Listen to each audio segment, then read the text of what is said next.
بسم اللہ الرحمن الرحیم ڈیئر اسٹوڈنٹس، السلام علیکم ورحمۃ اللہ وبرکاتہ۔ آج ہم 8 کلاس کی اردو کی کتاب کنول کا سبق نمبر 8 جس کا عنوان ہے ملی وحدت پڑھنے جا رہے ہیں۔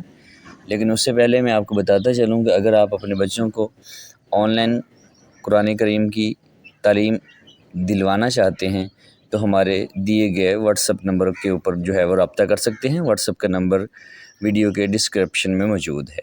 تو چلیے سٹارٹ کرتے ہیں۔ سب سے پہلا لفظ ہے گوش گزار، کوئی بات بتانا، ٹھیک ہے۔ کہتے ہیں نا آپ کے میں نے گوش گزار یہ بات کی ہے، آپ نے مانی نہیں، مطلب کہ رسپیکٹ کے لیے ہوتا ہے کہ کوئی بات بتانا، ٹھیک ہے۔ ربط ملت، قوم کے درمیان تعلق، لگاؤ کو کہتے ہیں۔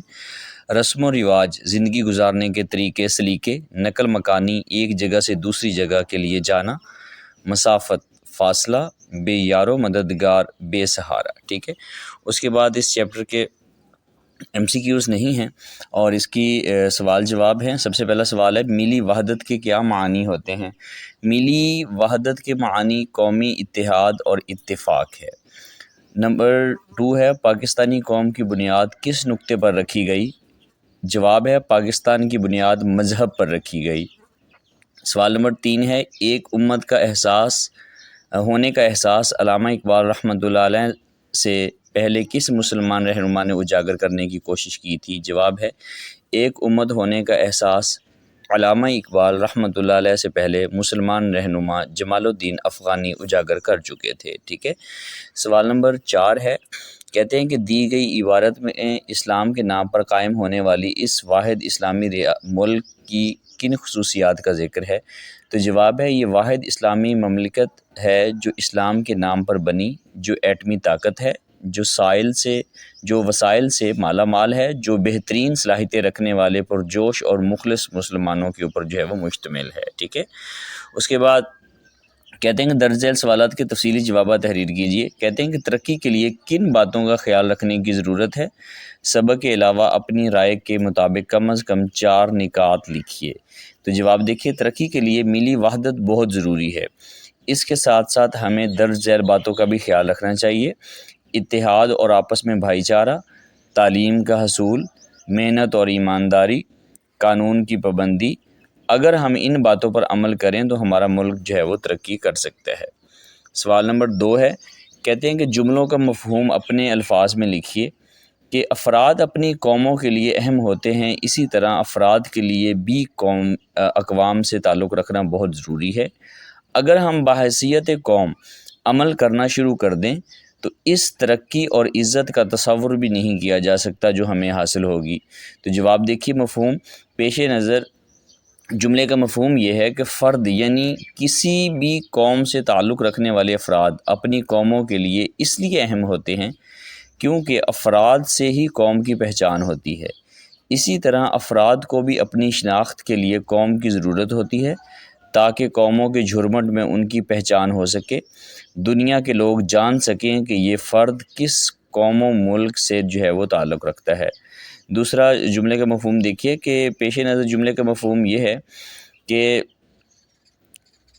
اگر افراد مل جل کر ایک قوم کی شکل میں ابھریں تو یقیناً اس کے نتیجے میں ہونے والی ترقی کا اندازہ بھی لگانا مشکل ہے۔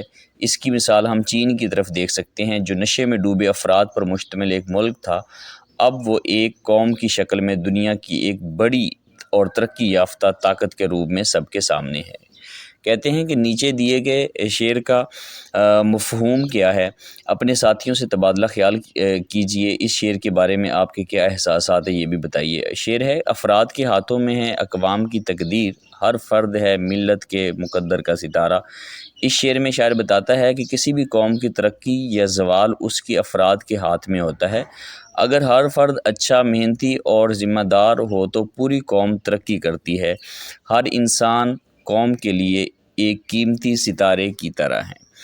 کہتے ہیں کہ اپنے احساسات، یہ شعر ہمیں اپنی ذمہ داری کا احساس دلاتا ہے۔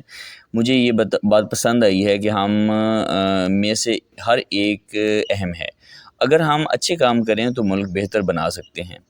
نیکسٹ کہتے ہیں کہ زبان شناسی قواعد ہیں غلط فقرات کی درستی۔ کہتے ہیں کہ عام بول چال میں بہت سے الفاظ دہرائے جاتے ہیں، معنی کے لحاظ سے ان فقرات یا جملوں کی درستی ضروری ہے۔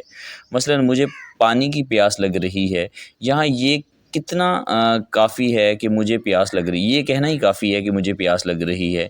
اسی طرح آب زمزم کا پانی کہنا درست نہیں، کیونکہ اس فقرے میں آب شامل ہے جس کے مطلب ہی پانی ہوتا ہے، ٹھیک ہے۔ کہتے ہیں کہ اسی طرح درج ذیل جملے اور فقرات پڑھیے اور درست فقرے کے سامنے صحیح اور غلط کے سامنے غلط کا نشان لگائیے۔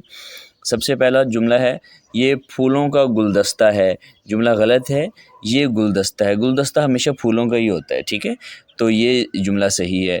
کہتے ہیں کہ میں نے حجر اسود کو بوسہ دیا، بالکل صحیح جملہ ہے، میں نے حجر اسود کے پتھر کو بوسہ دیا، تو یہ غلط ہوگا کیونکہ اس میں پتھر جو ہے وہ دوبارہ استعمال کیا گیا ہے، ٹھیک ہے۔ اسی طرح تیسرا جملہ شب قدر کی رات ہزار راتوں سے بڑھ کر ہے، غلط جملہ ہے، شب قدر بھی بولا ہے، شب کا مطلب بھی رات ہوتا ہے نا، آگے پھر رات کہنے کی ضرورت نہیں تھی، تو اس لیے صحیح جملہ ہوگا شب قدر ہزار راتوں سے بہتر ہے۔ اسی طرح صبح سے شام تک جملہ بالکل صحیح ہے، صبح تا شام تک جملہ جو ہے وہ غلط ہوگا۔ اسی طرح کہتے ہیں کہ مبشر کی آنکھیں نم دیدہ ہو گئیں، بالکل غلط جملہ ہے، مبشر نم دیدہ ہو گیا، ٹھیک ہے، نم دیدہ ہمیشہ آنکھیں ہی ہوتی ہیں، تو آنکھیں بولنے کی ضرورت نہیں تھی۔ نیکسٹ کہتے ہیں اصال ثواب کے لیے، صحیح ہے، اصال ثواب پہنچانے کے لیے، بالکل جملہ غلط ہے۔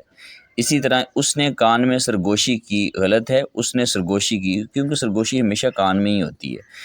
اسی طرح کہتے ہیں کہ میں فی الحال نہیں آ سکتا، صحیح ہے، میں ابھی فی الحال نہیں آ سکتا، یہ جملہ بولنا بھی غلط ہے۔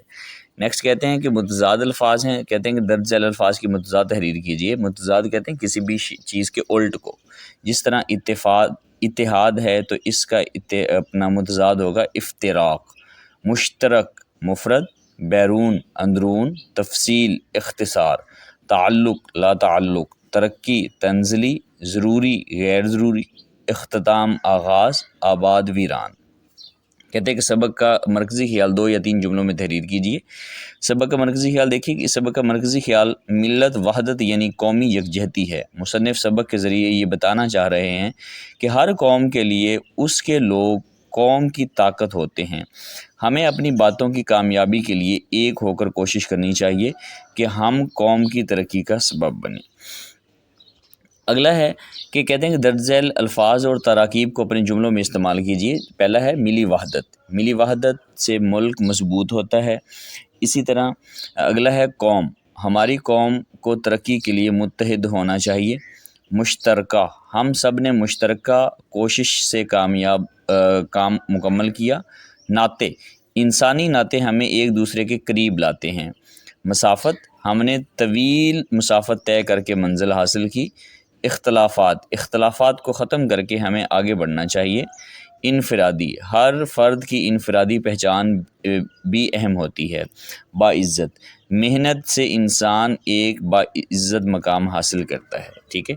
کہتے ہیں کہ اوپر دی گئی ہدایت کو مد نظر رکھتے ہوئے عنوانات میں سے کسی ایک مواد کے اوپر کم از کم 200 الفاظ پر جو ہے وہ تقریر لکھنی ہے۔ وہ بک پہ دیکھیں گے نا تو وہاں پہ مختلف قسم کی ہدایات دی گئی ہیں، تو اس میں 3 عنوان: اتفاق کی برکت، یوم آزادی، وقت کی پابندی، تو میں نے ایک کے اوپر جو ہے تقریر لکھ دی ہے، جیسے کہ محترم اساتذہ کرام، میرے پیارے ساتھیو، السلام علیکم۔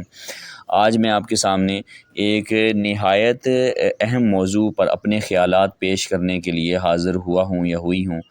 دوستو، اتفاق کا مطلب ہے اتحاد، یکجہتی اور مل جل کر رہنا۔ ہماری روزمرہ زندگی میں اتفاق کی بہت بڑی اہمیت ہے۔ جب لوگ آپس میں مل کر کام کرتے ہیں تو مشکل سے مشکل کام بھی آسان ہو جاتا ہے، اسی لیے کہا جاتا ہے کہ اتحاد میں طاقت ہے۔ اگر ہم تاریخ پر نظر ڈالیں تو ہمیں معلوم ہوتا ہے کہ جن قوموں نے اتفاق کو اپنایا وہ ترقی کی بلندیاں حاصل کرنے میں کامیاب ہوئیں۔ اس کے برعکس جن قوموں میں اختلاف اور انتشار پیدا ہوا وہ کمزور ہو گئیں، ٹھیک ہے۔